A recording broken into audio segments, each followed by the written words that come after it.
kaibigan at alam ko kaibigan mo, lagi mong kausap kasama at nalalaman mo kung ano yung gusto niya at kung ano yung ayaw niya.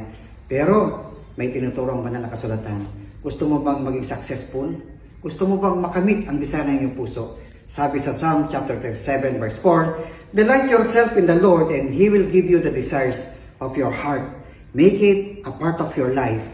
Ang pagbabasa, pag-aaral ng salita ng Diyos, at sa pamamagitan nito ay malalaman natin kung anong kalooban ng Panginoon, kung ano yung prinsipyo at katotohanan na nakapaloob dito, at hindi natin namamalayan kapag close na tayo sa Panginoon, lahat ng desire niya ay magiging desire na natin.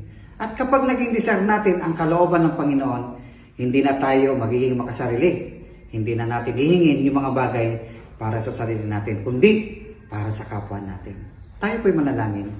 Dakilang Diyos, aming Panginoon, patuloy ko pong dinadalangin sa iyo na mapalapit kami sa iyo at patuloy maunawaan po namin ang iyong banal na kasulatan. At tulungan mo po kami na may sa buhay namin ito at patuloy na mamuhay ayon po sa iyong kalooban.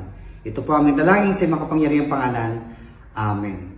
So, delight yourself in the Lord and He will give you the desires of your heart. God bless us all.